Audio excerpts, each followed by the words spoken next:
Hey everybody, it's Jason with Parallel Reality coming back with you here again today. An article from July 23rd from Outkick says Chinese audiences are sick of Hollywood's woke revolution and American films are bombing in their country. Good is what I say to that.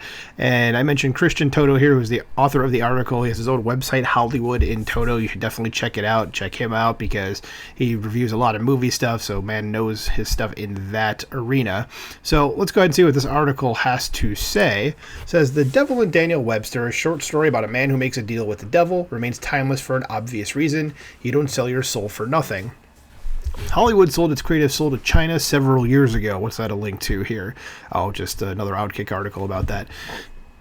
Excuse me. It says the industry removed anything remotely critical of the country from its films, adding fawning scenes to placate Chinese censors, and even shot a blockbuster film near Muslim concentration camps. I believe that was the Mulan film. And then they thanked the people, the camp, for letting them film there. Says the industry bowed down to the communist regime because it offered thousands of movie theaters to show American movies. So the results were spectacular. Stateside hits could nearly double their U.S. ticket sales in the Middle Kingdom, and if that meant censoring art and ignoring China's human rights abuses, so be it. Daniel Webster eventually paid the price for his devilish deal. So too is Hollywood. China no longer delivers huge box office returns for American imports. Barbie may be shattering box office predictions stateside, but the movie opened in 6th place in China. Little Mermaid, which has earned a respectable $300 million in the U.S., bombed in Chinese theaters. The Wall Street Journal points to one key reason that will sound familiar to Red State America.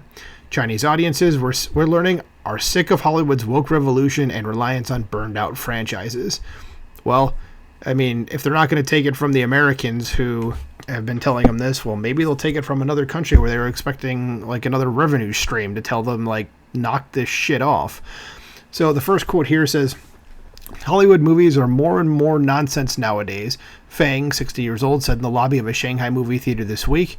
Superheroes like Spider-Man and Captain America are so superficial I won't even watch them in IMAX 3D.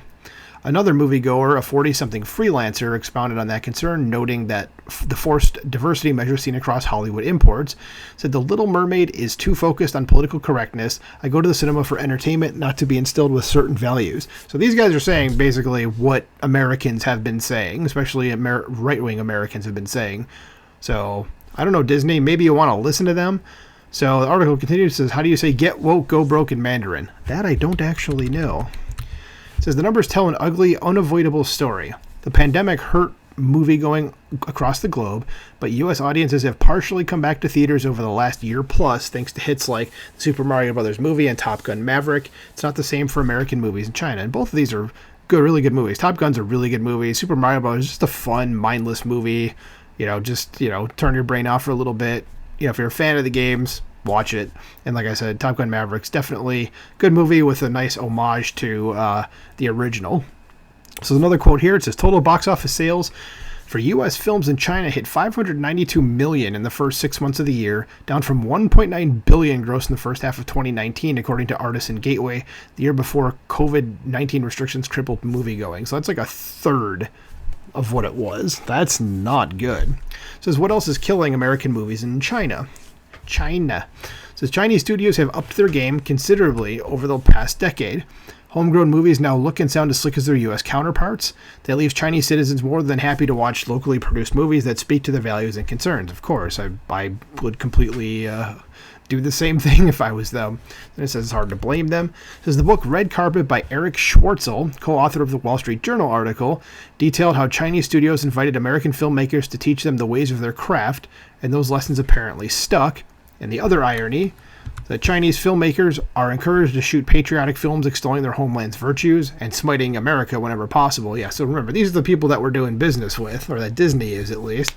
As American directors, in contrast, rarely promote their country's values or show the wonder of capitalism. The recent Air from Ben Affleck proved a stirring exception. Some of China's biggest box office hits have been unabashedly pro-China in tone and content, like The Battle at Lake Changjin 2, the sequel to the country's biggest hit. The film's focus on Chinese soldiers fighting the U.S. during the Korean War. The U.S. film companies once surrendered to China on the pop culture front, hoping to keep the money flowing, and now they've sold their soul and have little in return. So good job, Hollywood. just bowing down to your Chinese masters, and they don't even want to see our crap anymore.